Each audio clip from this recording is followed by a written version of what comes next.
Book of Wisdom. Chapter 1.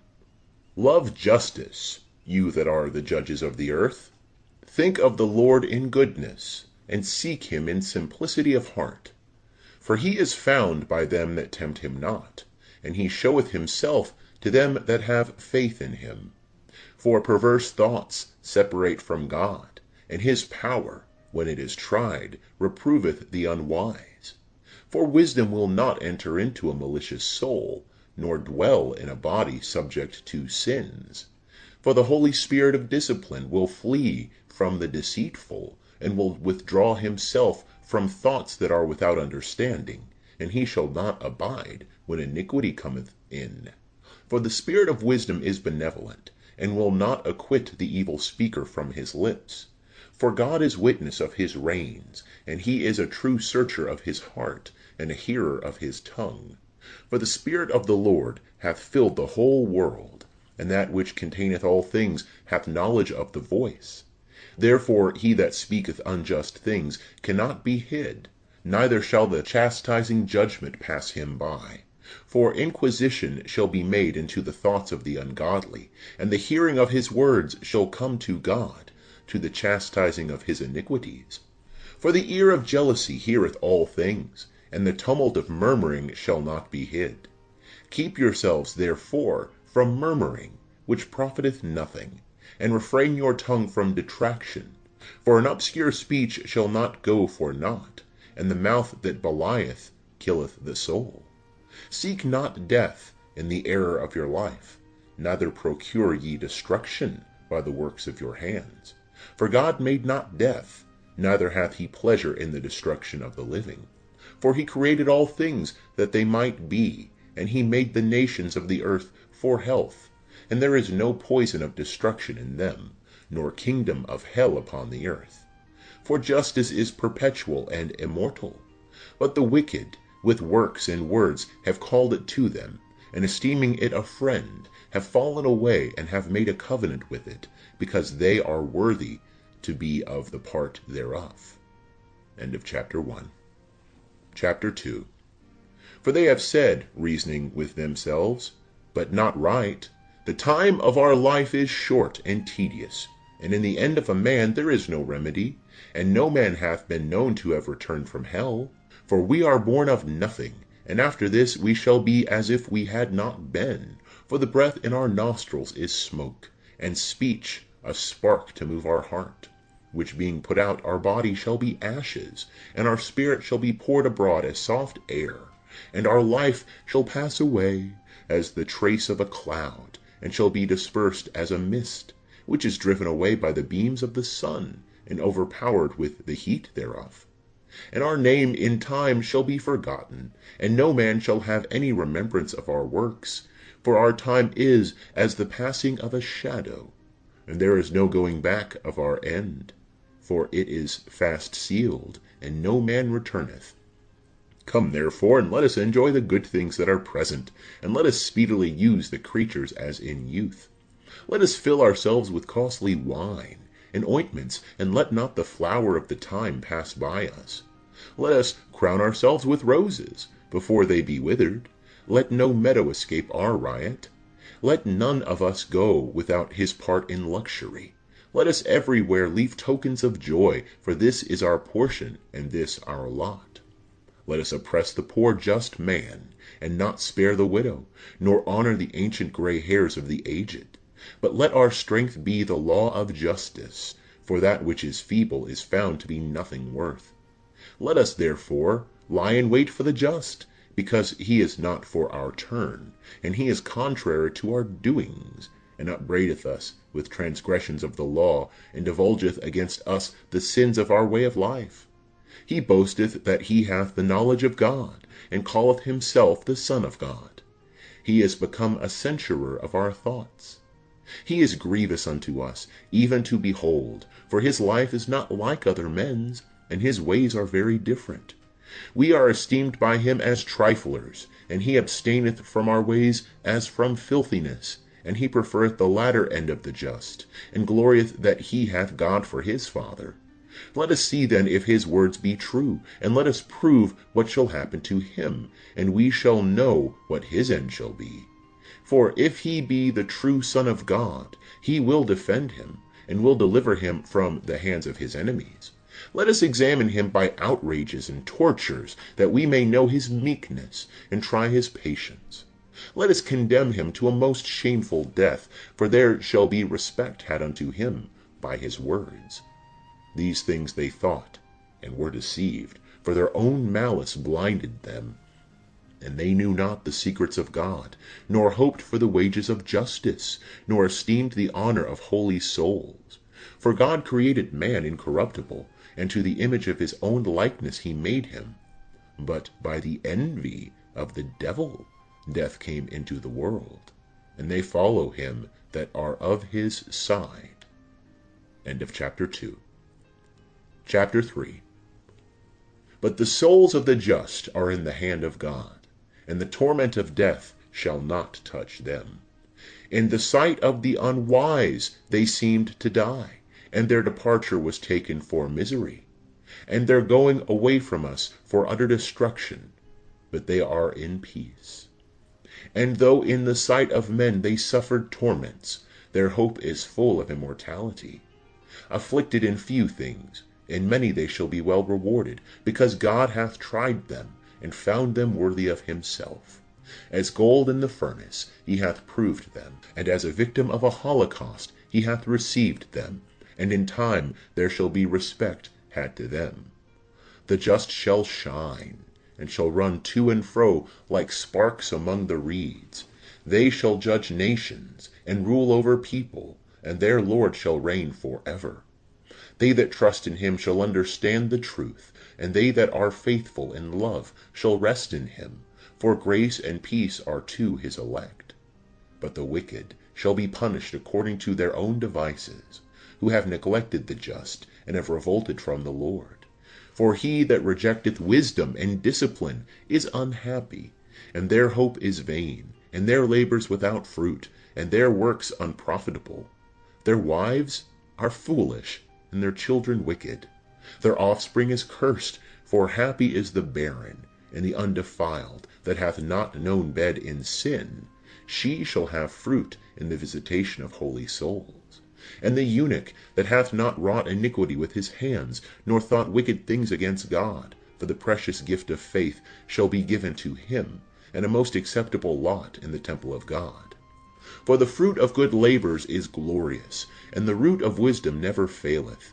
But the children of adulterers shall not come to perfection, and the seed of the unlawful bed shall be rooted out.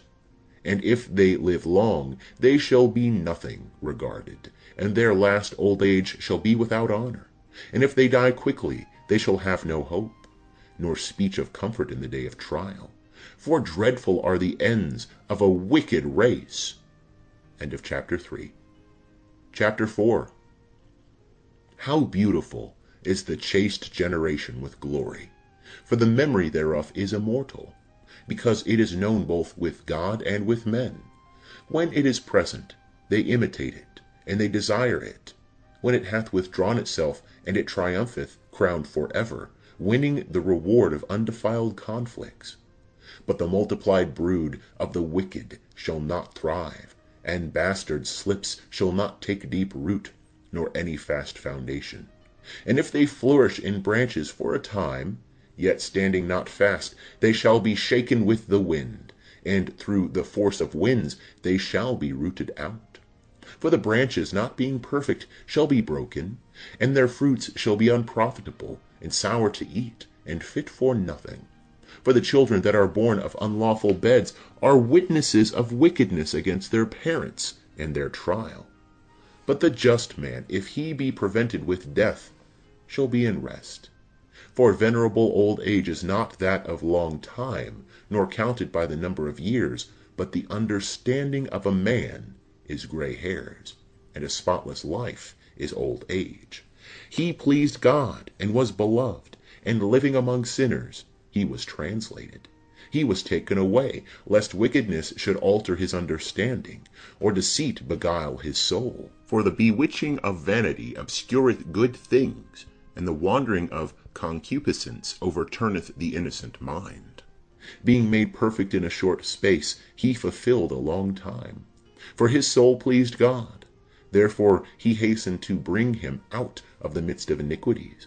But the people see this, and understand not, nor lay up such things in their hearts, that the grace of God and his mercy is with his saints, and that he hath respect to his chosen. But the just that is dead condemneth the wicked that are living, and youth soon ended the long life of the unjust. For they shall see the end of the wise man, and it shall not understand what God hath designed for him, and why the Lord hath set him in safety. They shall see him, and shall despise him, but the Lord shall laugh them to scorn. And they shall fall after this without honor, and be a reproach among the dead forever. For he shall burst them puffed up and speechless, and shall shake them from the foundations, and they shall be utterly laid waste. They shall be in sorrow, and their memory shall perish. They shall come with fear at the thought of their sins, and their iniquities shall stand against them to convict them. End of chapter 4. Chapter 5. Then shall the just stand with great constancy against those that have afflicted them, and taken away their labors. These, seeing it, shall be troubled with terrible fear, and shall be amazed at the suddenness of their unexpected salvation, saying within themselves, repenting and groaning for anguish of spirit, These are they whom we had sometime in derision, and for a parable of reproach. We fools esteemed their life madness, and their end without honor. Behold how they are numbered among the children of God, and their lot is among the saints. Therefore we have erred from the way of truth, and the light of justice hath not shined unto us, and the sun of understanding hath not risen upon us. We wearied ourselves in the way of iniquity and destruction, and have walked through hard ways, but the way of the Lord we have not known. What hath pride profited us? Or what advantage hath the boasting of riches brought us? All those things are passed away like a shadow, and like a post that runneth on, and as a ship that passeth through the waves, whereof when it is gone by, the trace cannot be found, not the path of its keel in the waters. Or as when a bird flieth through the air, of the passage of which no mark can be found, but only the sound of the wings beating the light air, and parting it by the force of her flight. She moved her wings, and hath flown through, and there is no mark found afterwards of her way. Or as when an arrow is shot at a mark, the divided air quickly cometh together again, so that the passage thereof is not known. So we also, being born, forthwith ceased to be, and have been able to show no mark of virtue, but are consumed in our wickedness. Such things as these the sinners said in hell. For the hope of the wicked is as dust, which is blown away with the wind, and as a thin froth which is dispersed by the storm, and a smoke that is scattered abroad by the wind, and as the remembrance of a guest of one day that passeth by. But the just shall live for evermore, and their reward is with the Lord, and the care of them with the Most High. Therefore shall they receive a kingdom of glory, and a crown of beauty at the hand of the Lord. For with his right hand he will cover them, and with his holy arm he will defend them. And his zeal will take armor, and he will arm the creature for the revenge of his enemies. He will put on justice as a breastplate, and will take true judgment instead of a helmet. He will take equity for an invincible shield, and he will sharpen his severe wrath for a spear, and the whole world shall fight with him against the unwise. Then shafts of lightning shall go directly from the clouds, as from a bow well bent. They shall be shot out, and shall fly to the mark. And thick hail shall be cast upon them from the stone-casting wrath. The water of the sea shall rage against them, and the rivers shall run together in a terrible manner. A mighty wind shall stand up against them, and as a whirlwind shall divide them. And their iniquity shall bring all the earth to a desert, and wickedness shall overthrow the thrones of the mighty. End of chapter 5. Chapter 6. Wisdom is better than strength, and a wise man is better than a strong man. Hear therefore, ye kings, and understand. Learn, ye that are judges of the ends of the earth. Give ear, you that rule the people, and that please yourselves in multitudes of nations. For power is given you by the Lord, and strength by the Most High, who will examine your works, and search out your thoughts. Because being ministers of his kingdom, you have not judged rightly, nor kept the law of justice, nor walked according to the will of God. Horribly and speedily will he appear to you, for a most severe judgment shall be for them that bear rule. For to him that is little mercy is granted, but the mighty shall be mightily tormented. For God will not accept any man's person, neither will he stand in awe of any man's greatness. For he made the little and the great, and he hath equally care of all. But a greater punishment is ready for the more mighty. To you therefore, O kings, are these my words, that you may learn wisdom, and not fall from it. For they that have kept just things justly shall be justified, and they that have learned these things shall find what to answer. Covet ye therefore my words, and love them, and you shall have instruction. Wisdom is glorious, and never fadeth away, and is easily seen by them that love her, and is found by them that seek her. She preventeth them that covet her, so that she first showeth herself unto them. He that awaketh early to seek her shall not labor, for he shall find her sitting at his door. To think, therefore, upon her is perfect understanding, and he that watcheth for her shall quickly be secure. For she goeth about seeking such as are worthy of her, and she showeth herself to them cheerfully in the ways, and meeteth them with all providence. For the beginning of her is the most true desire of discipline, and the care of discipline is love. And love is the keeping of her laws, and the keeping of her laws is the firm foundation of incorruption. And incorruption bringeth near to God.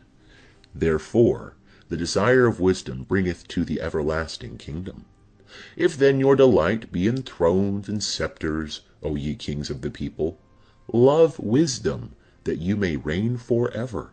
Love the light of wisdom, all ye that bear rule over peoples. Now what wisdom is, and what was her origin, I will declare, and I will not hide from you the mysteries of God, but will seek her out from the beginning of her birth, and bring the knowledge of her to light, and will not pass over the truth. Neither will I go with consuming envy, for such a man shall not be partaker of wisdom.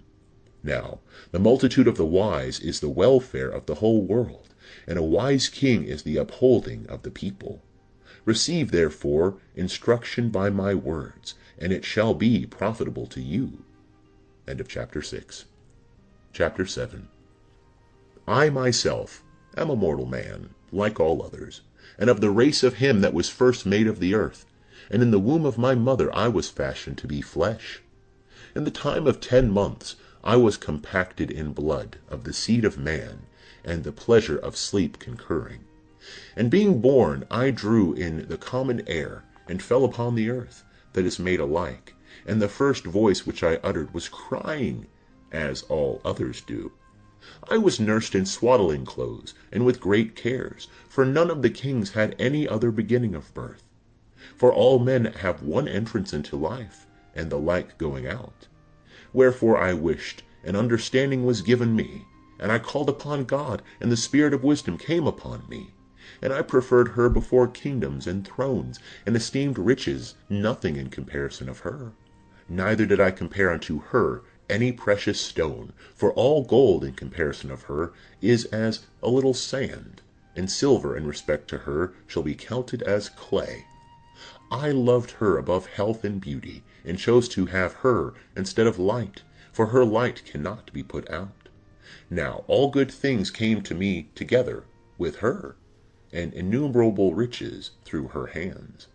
And I rejoiced in all these, for this wisdom went before me, and I knew not that she was the mother of them all, which I have learned without guile, and communicate without envy, and her riches I hide not. For she is an infinite treasure to man, which they that use become the friends of God, being commended for the gifts of discipline. And God hath given to me to speak as I would, and to conceive thoughts worthy of those things that are given me, because he is the guide of wisdom, and the director of the wise. For in his hand are both we, and our words, and all wisdom, and the knowledge and skill of works. For he hath given me the true knowledge of the things that are, to know the disposition of the whole world, and the virtues of the elements, the beginning and ending, and midst of the times, the alterations of their courses, and the changes of seasons, the revolutions of the year, and the dispositions of the stars, the natures of living creatures, and rage of wild beasts, the force of winds, and reasonings of men, the diversities of plants, and the virtues of roots, and all such things as are hid and not foreseen, I have learned.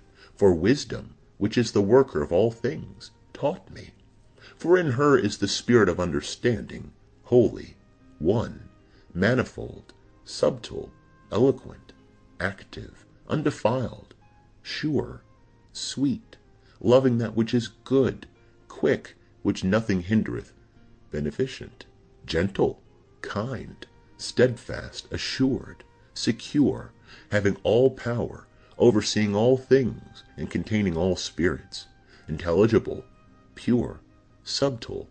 For wisdom is more active than all active things, and reacheth everywhere by reason of her purity.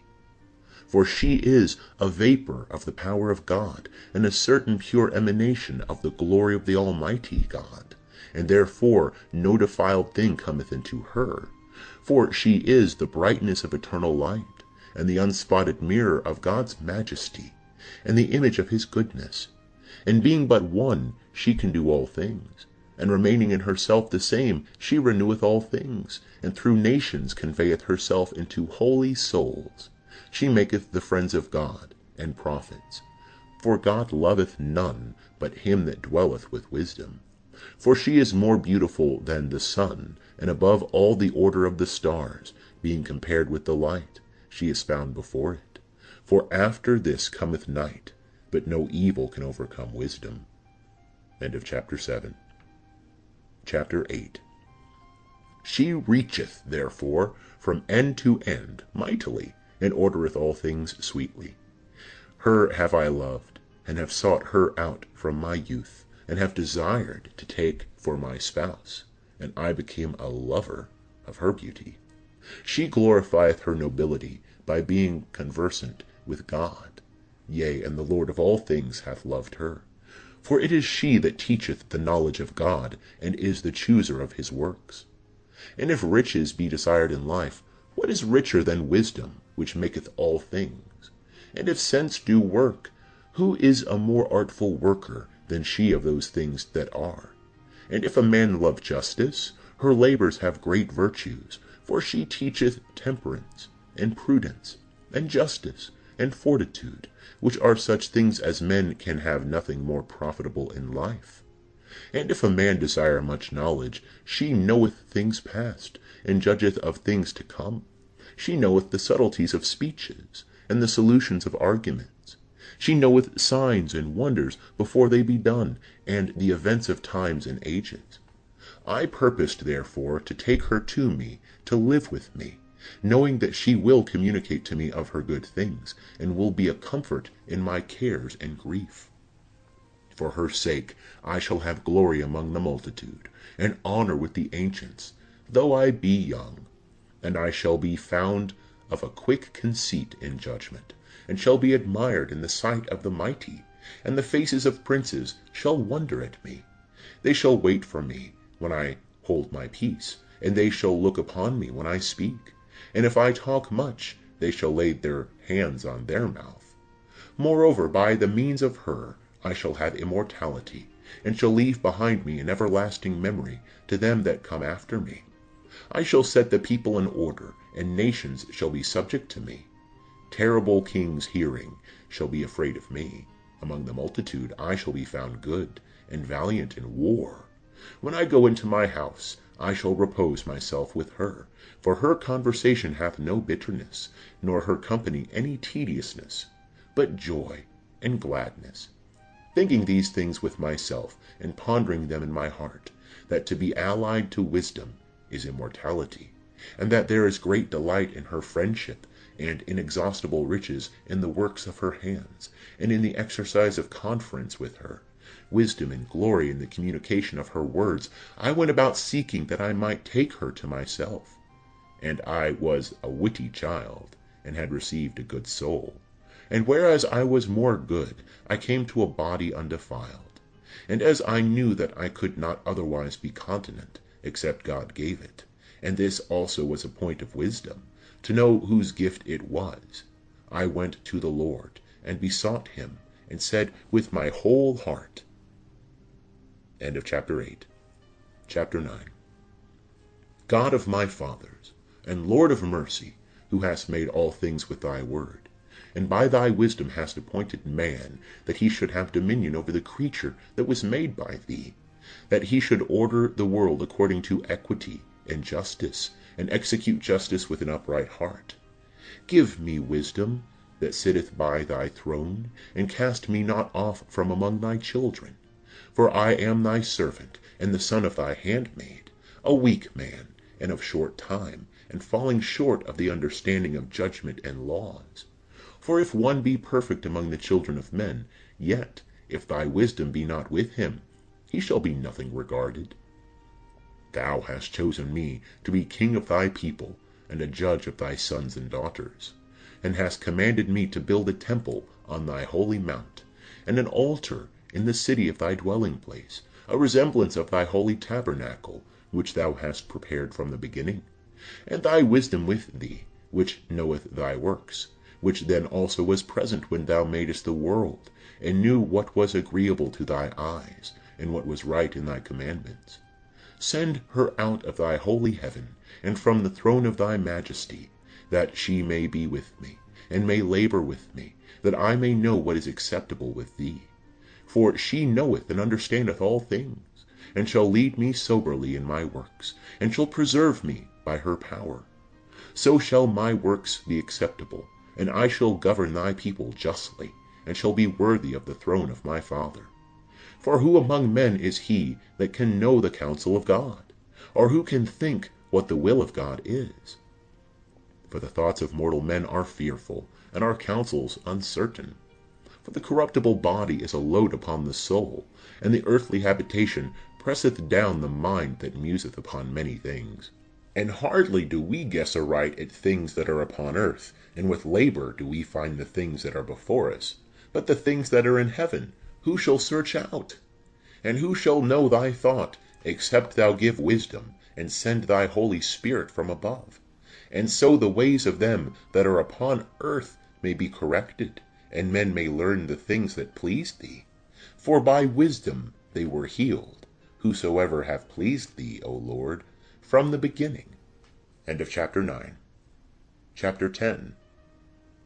She preserved him that was first formed by God, the Father of the world, when he was created alone.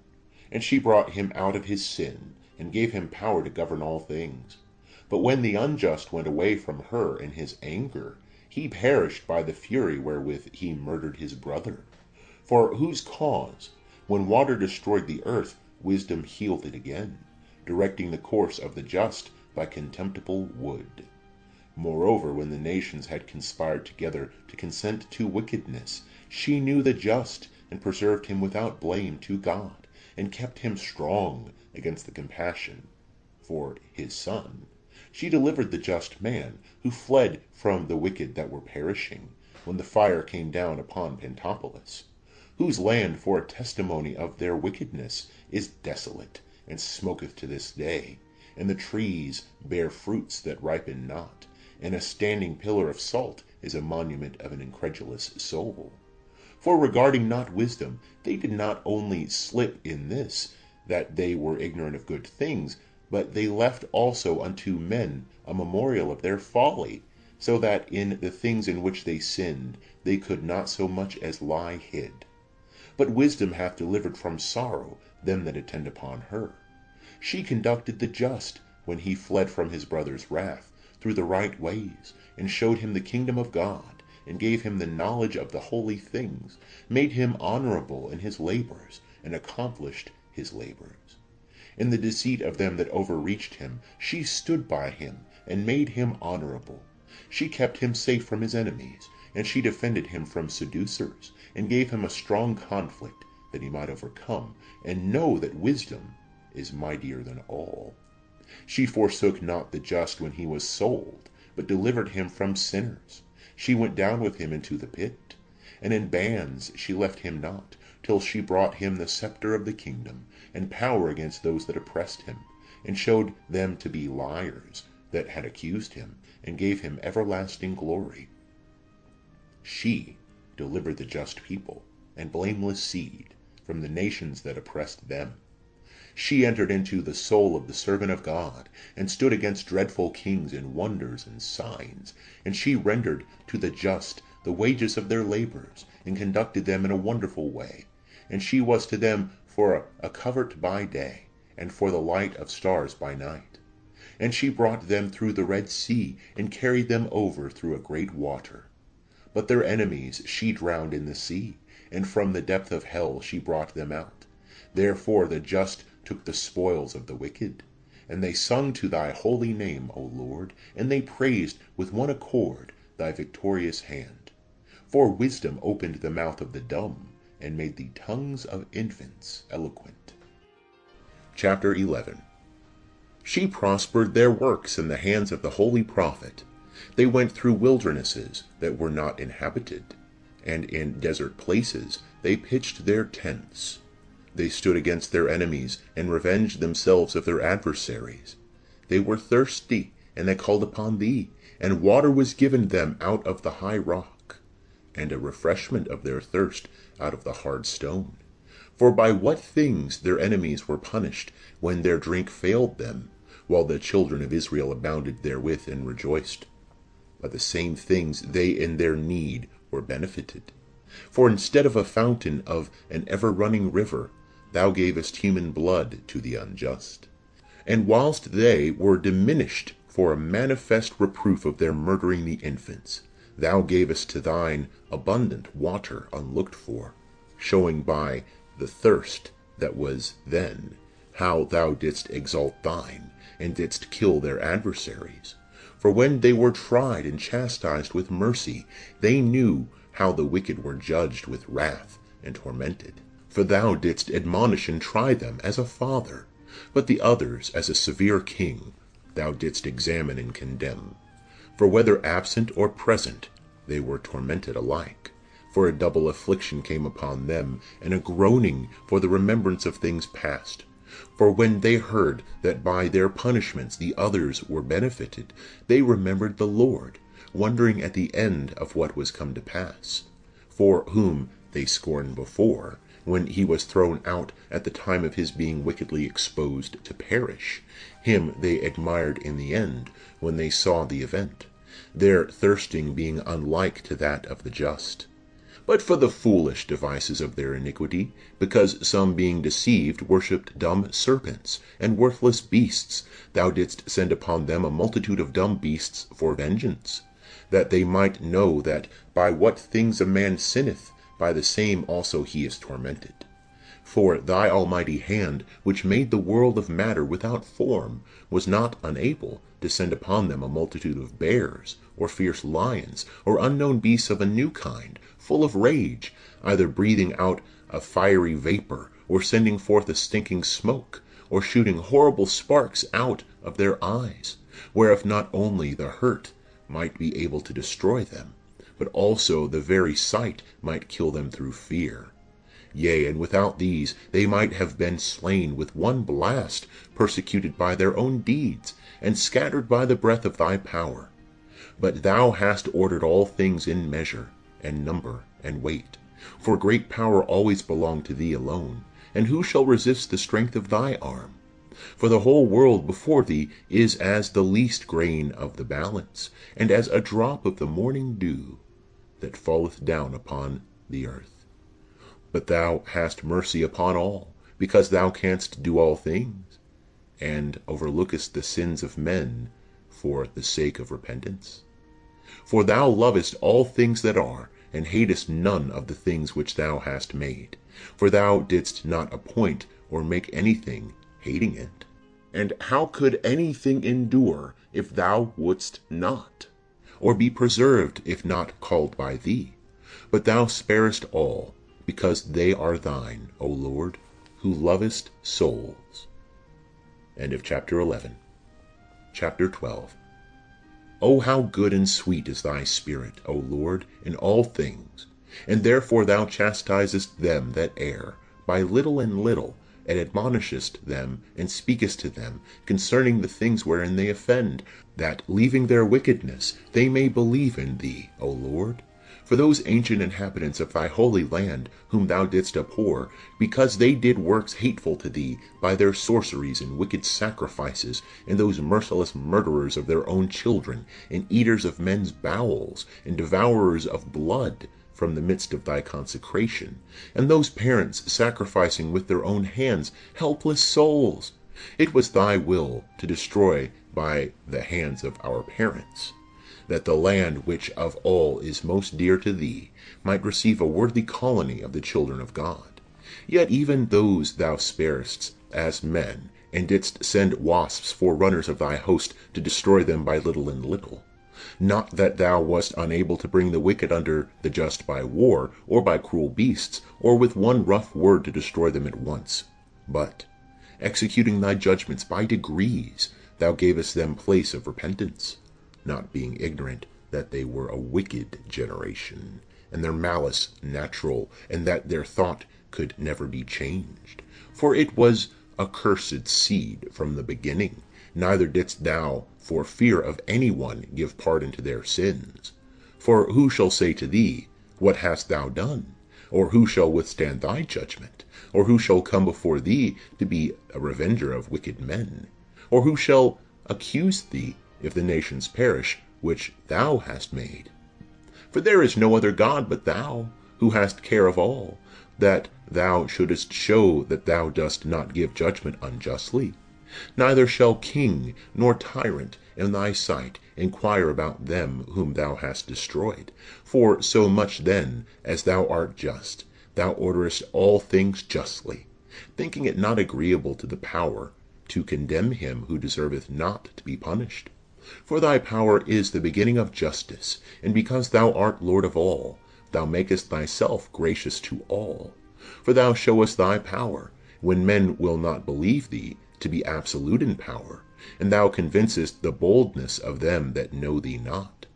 But thou being master of power judgest with tranquillity, and with great favor disposest of us, for thy power is at hand when thou wilt. But thou hast taught thy people by such works, that they must be just and humane, and hast made thy children to be of a good hope, because in judging thou givest place for repentance for sins. For if thou didst punish the enemies of thy servants, and that deserved to die, with so great deliberation, giving them time and place whereby they might be changed from their wickedness, with what circumspection hast thou judged thy own children, to whose parents thou hast sworn and made covenants of good promises? Therefore, whereas thou chastisest us, thou scourgest our enemies very many ways, to the end that when we judge, we may think on thy goodness, and when we are judged, we may hope for thy mercy. Wherefore thou hast also greatly tormented them, who in their life have lived foolishly and unjustly by the same things which they worshipped. For they went astray for a long time in the ways of error, holding those things for gods which are the most worthless among beasts, living after the manner of children without understanding. Therefore thou hast sent a judgment upon them, as senseless children, to mock them. But they that were not amended by mockeries and reprehensions experienced the worthy judgment of God. Foreseeing with indignation that they suffered by those very things which they took for gods when they were destroyed by the same, they acknowledged him the true God, whom in time past they denied that they knew, for which cause the end also of their condemnation came upon them. End of chapter 12. Chapter 13. But all men are vain, in whom there is not the knowledge of God, and who by these good things that are seen could not understand him that is, neither by attending to the works have acknowledged who was the workman, but have imagined either the fire, or the wind, or the swift air, or the circle of the stars, or the great water, or the sun and moon, to be the gods that rule the world, with whose beauty if they, being delighted, took them to be gods, let them know how much the Lord of them is more beautiful than they, for the first author of beauty made all those things. Or if they admired their power and their effects, let them understand by them that he that made them is mightier than they. For by the greatness of the beauty and of the creature, the Creator of them may be seen, so as to be known thereby. But yet as to these they are less to be blamed, for they perhaps err, seeking God, and desirous to find him. For being conversant among his works, they search, and they are persuaded that the things are good which are seen. But then again, they are not to be pardoned. For if they were able to know so much as to make a judgment of the world, how did they not more easily find out the Lord thereof?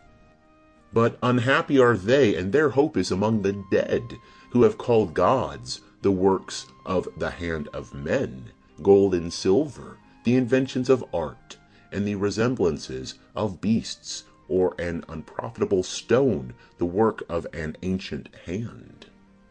Or if an artist, a carpenter, hath cut down a tree proper for his use in the wood, and skillfully taken off all the bark thereof, and with his art diligently formeth a vessel profitable for the common uses of life, and useth the chips of his work to dress his meat, and taking what was left thereof, which is good for nothing, being a crooked piece of wood, and full of knots, carveth it diligently when he hath nothing else to do, and by the skill of his art fashioneth it, and maketh it like the image of a man, or the resemblance of some beast, laying it over with vermilion, and painting it red, and covering every spot that is in it, and maketh a convenient dwelling place for it, and setting it in a wall, and fastening it with iron, providing for it, lest it should fall, knowing that it is unable to help itself, for it is an image, and hath need of help, and then maketh prayer to it, inquiring concerning his substance, and his children, or his marriage,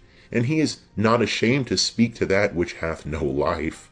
And for health he maketh supplication to the weak, and for life prayeth to that which is dead, and for help calleth upon that which is unprofitable. And for a good journey he petitioneth him that cannot walk, and for getting, and for working, and for the event of all things he asketh him that is unable to do anything. End of chapter 13. Chapter 14. Again, another designing to sail, and beginning to make his voyage through the raging waves, calleth upon a piece of wood, more frail than the wood that carrieth him? For this the desire of gain devised, and the workman built it by his skill. But thy providence, O Father, governeth it, for thou hast made a way even in the sea, and a most sure path among the waves, showing that thou art able to save out of all things, yea, though a man went to sea without art, but that the works of thy wisdom might not be idle. Therefore men also trust their lives even to a little wood, and passing over the sea by ship are saved. And from the beginning also, when the proud giants perished, the hope of the world fleeing to a vessel, which was governed by thy hand, left to the world seed of generation. For blessed is the wood by which justice cometh. But the idol that is made by hands is cursed, and well it, as he that made it. He because he made it, and because, being frail, it is called a god. But to God the wicked and his wickedness are hateful alike. For that which is made, together with him that made it, shall suffer torments. Therefore there shall be no respect had even to the idols of the Gentiles, because the creatures of God are turned to an abomination, and a temptation to the souls of men, and a snare to the feet of the unwise. For the beginning of fornication is the devising of idols, and the invention of them is the corruption of life. For neither were they from the beginning, neither shall they be forever. For by the vanity of men they came into the world, and therefore they shall be found to come shortly to an end. For a father being afflicted with bitter grief made to himself the image of his son, who was quickly taken away. And him who then had died as a man, he began now to worship as a god, and appointed him rites and sacrifices among his servants. Then in process of time, wicked custom prevailing, this error was kept as a law, and statues were worshipped by the commandment of tyrants. And those whom men could not honor in presence, because they dwelt far off, they brought their resemblance from afar, and made an express image of the king, whom they had a mind to honor, that by this their diligence they might honor as present him that was absent. And to the worshipping of these, the singular diligence also of the artificer helped to set forward the ignorant. For he being willing to please him that employed him, labored with all his art to make the resemblance in the best manner. And the multitude of men, carried away by the beauty of the work, took him now for a god, that little before was but honored as a man. And this was the occasion of deceiving human life, for men serving either their affection or their kings gave the incommunicable name to stones and wood. And it was not enough for them to err about the knowledge of God, but whereas they lived in a great war of ignorance, they call so many and so great evils peace. For either they sacrifice their own children, or use hidden sacrifices, or keep watches full of madness, so that now they neither keep life nor marriage undefiled, but one killeth another through envy, or grieveth him by adultery. And all things are mingled together, blood, murder, theft, and dissimulation, corruption and unfaithfulness, tumults and perjury, disquieting of the good, forgetfulness of God, defiling of souls, changing of nature, disorder in marriage, and the irregularity of adultery and uncleanness. For the worship of abominable idols is the cause, and the beginning and end of all evil. For either they are mad when they are merry, or they prophesy lies, or they live unjustly, or easily forswear themselves. For whilst they trust in idols which are without life, though they swear amiss, they look not to be hurt. But for both these things they shall be justly punished, because they have thought not well of God, giving heed to idols, and have sworn unjustly in guile, despising justice. For it is not the power of them by whom they swear, but the just vengeance of sinners always punisheth the transgression of the unjust. End of chapter 14. Chapter 15. But thou, our God, art gracious and true, patient, in ordering all things in mercy. For if we sin, we are thine, knowing thy greatness. And if we sin not, we know that we are counted with thee. For to know thee is perfect justice, and to know thy justice and thy power is the root of immortality. For the invention of mischievous men hath not deceived us, nor the shadow of a picture, a fruitless labor, a graven figure with diverse colors, the sight whereof enticeth the fool to lust after it, and he loveth the lifeless figure of a dead image. The lovers of evil things deserve to have no better things to trust in, both they that make them, and they that love them, and they that worship them. The potter also tempering soft earth with labor fashioneth every vessel for our service. And of the same clay he maketh both vessels that are for clean uses, and likewise such as serve to the contrary. But what is the use of these vessels? The potter is the judge. And of the same clay, by a vain labor, he maketh a god. He who a little before was made of earth himself, and a little after returneth to the same out of which he was taken, when his life, which was lent him, shall be called for again. But his care is, not that he shall labor, nor that his life is short, but he striveth with the goldsmiths and silversmiths, and he endeavoureth to do like the workers in brass, and counteth it a glory to make vain things. For his heart is ashes, and his hope vain earth, and his life more base than clay. Forasmuch as he knew not his Maker, in him that inspired into him the soul that worketh, and that breathed into him a living spirit. Yea, and they have counted our life a pastime, and the business of life to be gain, and that we must be getting every way, even out of evil. For that man knoweth that he offendeth above all others, who of earthly matter maketh brittle vessels, and graven gods. But all the enemies of thy people that hold them in subjection are foolish, and unhappy, and proud beyond measure, for they have esteemed all the idols of the heathens for gods, which neither have the use of eyes to see, nor noses to draw breath, nor ears to hear, nor fingers of hands to handle, and as for their feet, they are slow to walk. For man made them, and he that borroweth his own breath fashioned them. For no man can make a god like to himself. For being mortal himself, he formeth a dead thing with his wicked hands. For he is better than they whom he worshippeth, because he indeed hath lived, though he were mortal, but they never. Moreover, they worship also the vilest creatures, but things without sense compared to these are worse than they. Yea, neither by sight can any man see good of these beasts, but they have fled from the praise of God, and from his blessing. End of chapter 15. Chapter 16.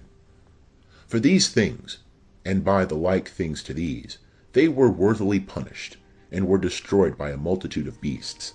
Instead of which punishment, dealing well with thy people, thou gavest them their desire of delicious food, of a new taste, preparing for them quails for their meat, to the end that they indeed desiring food, by means of those things that were shown and sent among them, might loathe even that which was necessary to satisfy their desire. But these, after suffering want for a short time, tasted a new meat. For it was requisite that inevitable destruction should come upon them that exercised tyranny, but to these it should only be shown how their enemies were destroyed. For when the fierce rage of beasts came upon these, they were destroyed by the bitings of crooked serpents. But thy wrath endured not for ever, but they were troubled for a short time for their correction, having a sign of salvation, to put them in remembrance of the commandment of thy law. For he that turned to it was not healed by that which he saw, but by thee, the Saviour of all. And in this thou didst show to our enemies that thou art he who deliverest from all evil. For the bitings of locusts and of flies killed them, and there was found no remedy for their life, because they were worthy to be destroyed by such things. But not even the teeth of venomous serpents overcame thy children, for thy mercy came and healed them. For they were examined for the remembrance of thy words, and were quickly healed, lest, falling into deep forgetfulness, they might not be able to use thy help. For it was neither herb nor mollifying plaster that healed them, but thy word, O Lord, which healeth all things. For it is thou, O Lord, that hast power of life and death, and leadest down to the gates of death, and bringest back again. A man indeed killeth through malice, and when the spirit is gone forth, it shall not return, neither shall he call back the soul that is received. But it is impossible to escape thy hand. For the wicked that denied to know thee were scourged by the strength of thy arm, being persecuted by strange waters, and hail, and rain, and consumed by fire, and which was wonderful, in water, which extinguisheth all things, the fire had more force, for the world fighteth for the just. For at one time the fire was mitigated, that the beasts which were sent against the wicked might not be burnt, but that they might see and perceive that they were persecuted by the judgment of God. And at another time the fire, above its own power, burnt in the midst of water, to destroy the fruits of a wicked land. Instead of which things thou didst feed thy people with the food of angels, and gavest them bread from heaven, prepared without labor, having in it all that is delicious, and the sweetness of every taste. For thy sustenance showed thy sweetness to thy children, and serving every man's will, it was turned to what every man liked. But snow and ice endured the force of fire, and melted not, that they might know that the fire, burning in the hail, and flashing in the rain, destroyed the fruits of the enemies. But this same again, that the just might be nourished, did even forget its own strength. For the creature serving thee, the Creator, is made fierce against the unjust for their punishment, and abateth its strength for the benefit of them that trust in thee. Therefore, even then it was transformed into all things, and was obedient to thy grace, that nourisheth all according to the will of them that desired it of thee. That thy children, O Lord, whom thou lovest, might know that it is not the growing of fruits that nourisheth men, but thy word preserveth them that believe in thee. For that which could not be destroyed by fire, being warmed with a little sunbeam, presently melted away, that it might be known to all that we ought to prevent the sun, to bless thee, and adore thee at the dawning of the light. For the hope of the unthankful shall melt away as the winter's ice, and shall run off as unprofitable water. End of chapter 16. Chapter 17. For thy judgments, O Lord, are great, and thy words cannot be expressed. Therefore undisciplined souls have erred. For while the wicked thought to be able to have dominion over the holy nation, they themselves being fettered with the bonds of darkness, and a long night, shut up in their houses, lay there exiled from the eternal providence. And while they thought to lie hid in their obscure sins, they were scattered under a dark veil of forgetfulness, being horribly afraid, and troubled with exceeding great astonishment. For neither did the den that held them keep them from fear, for noises coming down troubled them, and sad visions appearing to them affrighted them. And no power of fire could give them light, neither could the bright flames of the stars enlighten that horrible night. But there appeared to them a sudden fire, very dreadful. And being struck with the fear of that face which was not seen, they thought the things which they saw to be worse. And the delusions of their magic art were put down, and their boasting of wisdom was reproachfully rebuked. For they who promised to drive away fears and troubles from a sick soul were sick themselves of a fear worthy to be laughed at.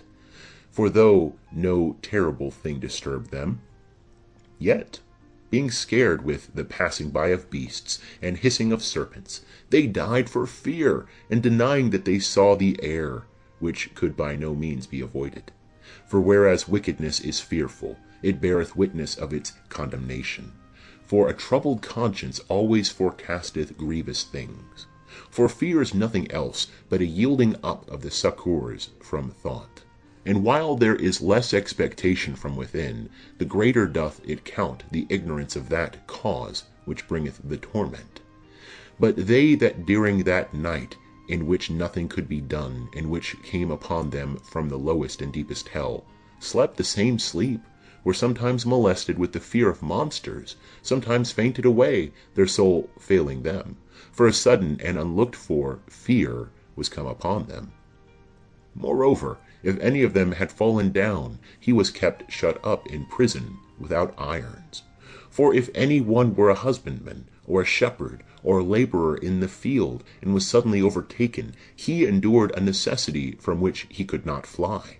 For they were all bound together with one chain of darkness, whether it were a whistling wind, or the melodious voice of birds, among the spreading branches of trees, or a fall of water running down with violence, or the mighty noise of stones tumbling down, or the running that could not be seen of beasts playing together, or the roaring voice of wild beasts, or a rebounding echo from the highest mountains. These things made them to swoon for fear. For the whole world was enlightened with a clear light, and none were hindered in their labors. But over them only was spread a heavy night, an image of that darkness which was to come upon them. But they were to themselves more grievous than the darkness. End of chapter 17. Chapter 18. But thy saints had a very great light, and they heard their voice indeed, but did not see their shape, and because they also did not suffer the same things, they glorified thee. And they that before had been wronged gave thanks, because they were not hurt now, and asked this gift, that there might be a difference. Therefore they received a burning pillar of fire for a guide of the way, which they knew not, and thou gavest them a harmless son of a good entertainment. The others indeed were worthy to be deprived of light, and imprisoned in darkness, who kept thy children shut up, by whom the pure light of the law was to be given to the world. And whereas they thought to kill the babes of the just, one child being cast forth and saved to reprove them, thou tookest away a multitude of their children, and destroyest them altogether in a mighty water. For that night was known before by our fathers, that assuredly knowing what oaths they had trusted to, they might be of better courage. So thy people received the salvation of the just, and destruction of the unjust. For as thou didst punish the adversaries, so thou didst also encourage and glorify us. For the just children of good men were offering sacrifice secretly, and they unanimously ordered a law of justice, that the just should receive both good and evil alike, singing now the praises of the fathers. But on the other side there sounded an ill according cry of the enemies, and a lamentable mourning was heard for the children that were bewailed. And the servant suffered the same punishment as the master, and a common man suffered in like manner as the king. So all alike had innumerable dead, with one kind of death. Neither were the living sufficient to bury them, for in one moment the noblest offspring of them was destroyed.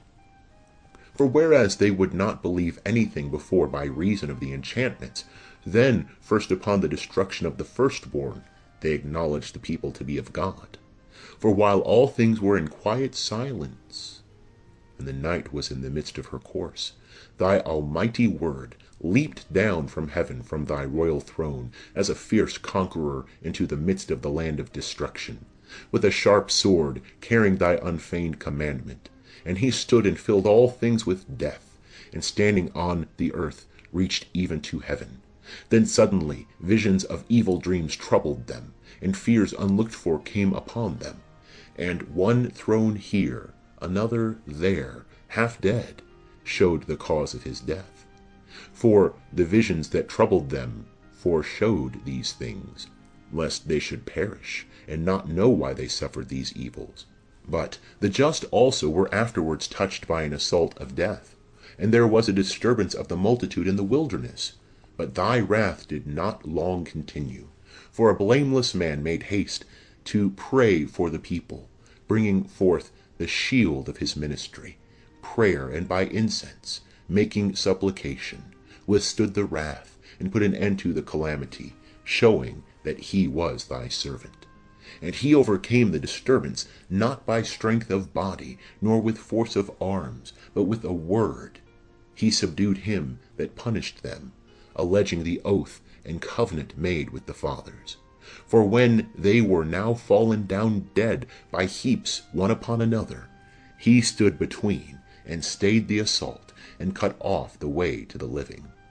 For in the priestly robe which he wore was the whole world, and in the 4 rows of the stones the glory of the fathers was graven, and thy majesty was written upon the diadem of his head. And to these the destroyer gave place, and was afraid of them, for the proof only of wrath was enough. End of chapter 18. Chapter 19. But as to the wicked, even to the end there came upon them wrath without mercy. For he knew before also what they would do. For when they had given them leave to depart, and had sent them away with great care, they repented and pursued after them. For whilst they were yet mourning and lamenting at the graves of the dead, they took up another foolish device, and pursued them as fugitives whom they had pressed to be gone. For necessity, of which they were worthy, brought them to this end, and they lost the remembrance of those things which had happened, that their punishment might fill up what was wanting to their torments, and that thy people might wonderfully pass through, but they might find a new death. For every creature according to its kind was fashioned again, as from the beginning, obeying thy commandments, that thy children might be kept without hurt. For a cloud overshadowed their camps, and where water was before, dry land appeared, and in the Red Sea a way without hindrance, and out of the great deep a springing field. through which all the nation passed, which was protected with thy hand, seeing thy miracles and wonders.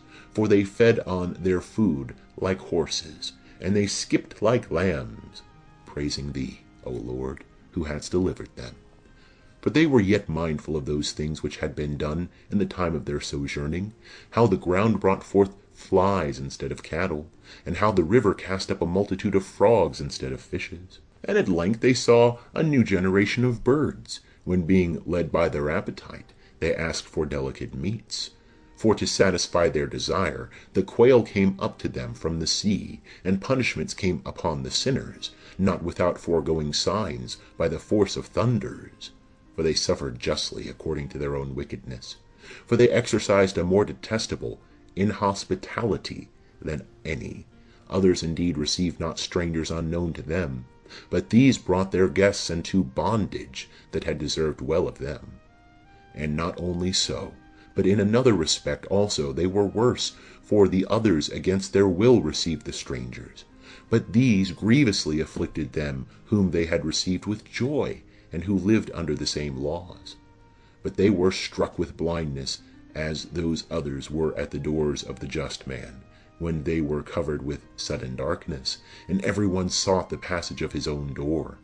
For while the elements are changed in themselves, as in an instrument, the sound of the quality is changed, yet all keep their sound, which may clearly be perceived by the very sight. For the things of the land were turned in things of the water, and the things that before swam in the water passed upon the land. The fire had power in water above its own virtue, and the water forgot its quenching nature. On the other side, the flames wasted not the flesh of corruptible animals walking therein, neither did they melt that good food, which was apt to melt as ice. For in all things thou didst magnify thy people, O Lord, and didst honor them, and didst not despise them, but didst assist them at all times and in every place.